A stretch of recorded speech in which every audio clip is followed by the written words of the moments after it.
This is going to be kind of just a talking head video. There's a couple of things I want to address. One that's been bugging me for a while, and that's the buying gaming PCs on Amazon. And there are a couple of channels out there. There's one I can think of in particular who seems to have this habit of buying cheap gaming PCs off of Amazon and going through them and demonstrating they can play games. But the red flags for me is that almost invariably all these cheap ones are systems that don't have processors that are qualified for Windows 11. Okay, and you may say to yourself, okay, well, who cares? Well, you should care.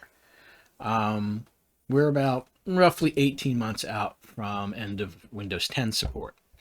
So yeah, you can buy one of these cheap things and you might get a bargain, you might not, but what you probably won't get is something that can be upgraded to Windows 11. So, all right, you spend $300, $400 or whatever on something off of Amazon, and you can game with it. I'm not saying you can't. What I'm talking about here is that in 18 months, you're going to have to replace that because it's not going to support Windows 11. And the thing that really gets me sometimes is some of the advertising that you see on Amazon. And I want to give you a couple of examples of what I'm talking about here. So I pulled up just gaming PC here on Amazon.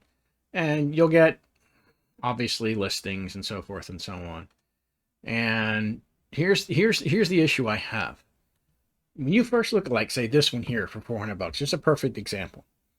Gaming desktop PC, Core i7. It doesn't mention what generation of i7. That's the first flag. If they won't tell you up front in the advertisement what processor you're getting, you're probably going to be disappointed.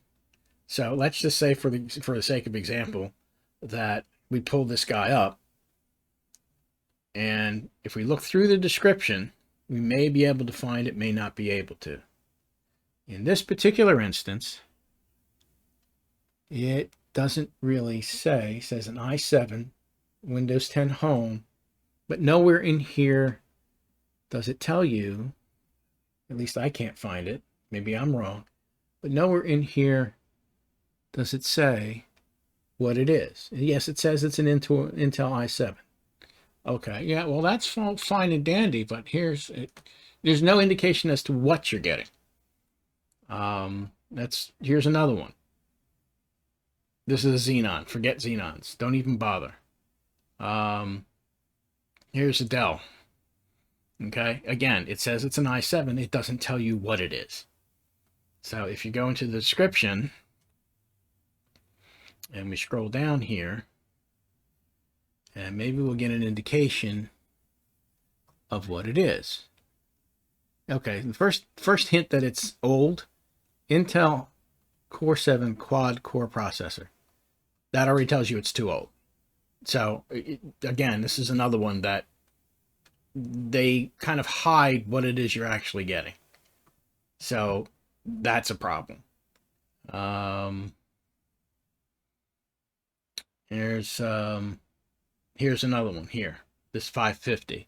Sounds like an interesting idea. It's got a 1660 Ti. Okay, it's okay, but let's see if we can find out what it says here as far as what the processor is. Again, it says it's an i7. It doesn't say. So let me pull up. That's the Dell. The Dell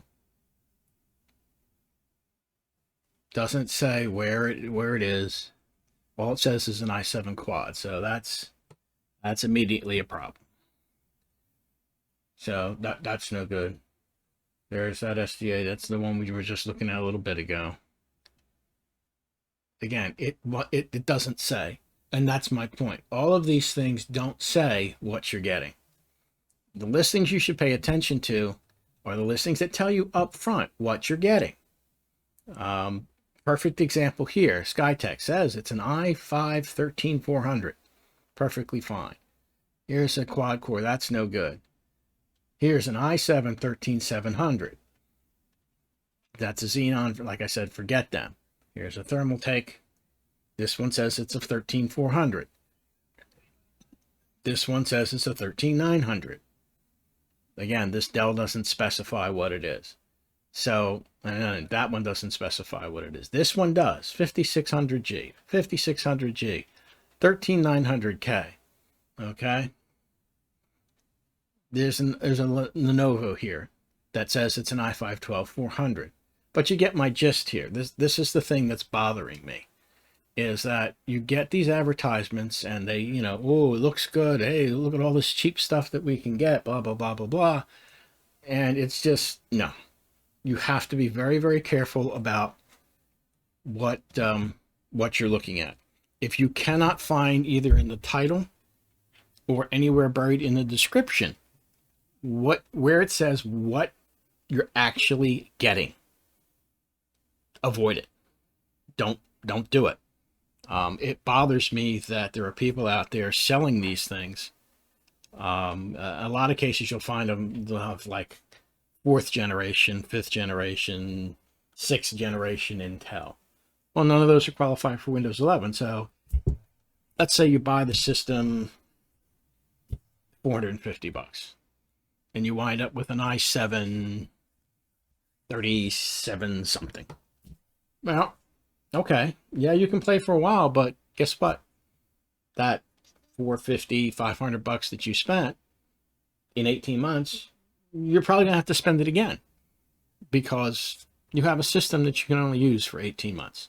Yes, Microsoft has said there will be some extended support for Windows 10, but you're gonna have to pay for that. So my advice here, quite frankly, is that you avoid this. Don't bother with any of this stuff. It's just, don't do it. So, like George H.W. should say, no, not going to do it.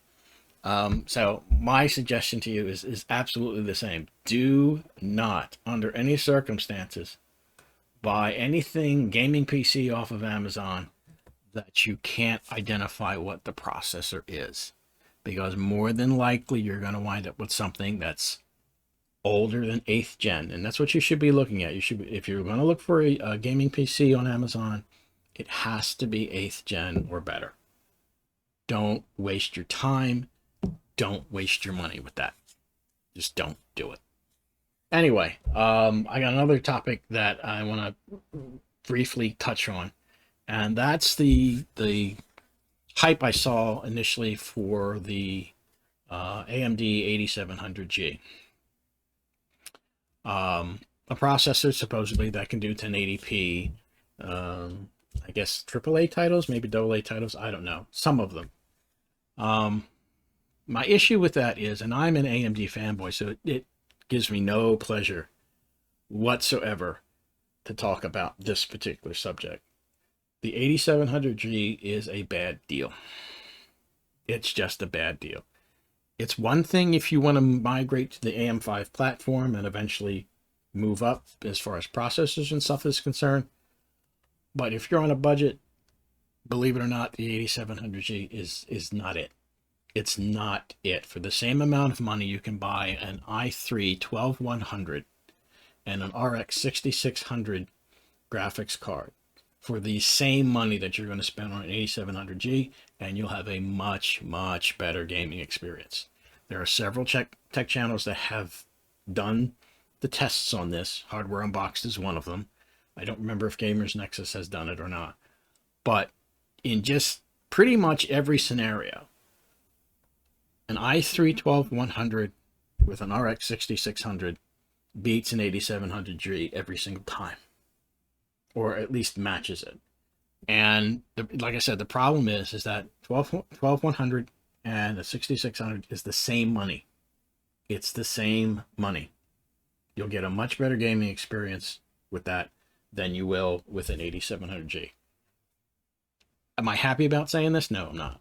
The 8700G, in order for it to be, in my opinion, in order for it to be viable, needs to be a lot less than it is right now. At $329, no. Again, if you want to be moving to the AM5 platform, okay. You want to dip your toe in the water, fine. But just keep in mind that the gaming experience you're going to get out of that is not what you expect. Yes, it'll probably do 60 FPS, but here's the issue. Again, the Intel and the Radeon GPU will do better than 60 in pretty much every situation. So anyway, those are my two little bits for today. Let me know if you agree or disagree. Give the video a thumbs up if you like. Give it a thumbs down. Either way, just let me know what you think. So anyway, that's pretty much it. Those are the two subjects I wanted to get off my chest. The one that really bugs me again is gaming PCs off Amazon. Be very, very careful about what you buy off of there. If it doesn't tell you exactly what you're getting for a processor, avoid it. Anyway, thanks for stopping by, and hopefully I'll see you down the line soon. I do have, I'm working on an all-white build that I've got to get the finances together for that. I also have another build for somebody who has shown up on the channel on more than one occasion, and I'll touch that subject down the road. That's probably not going to be till at least sometime next month. So in any case, thank you very much. See you guys later. Bye.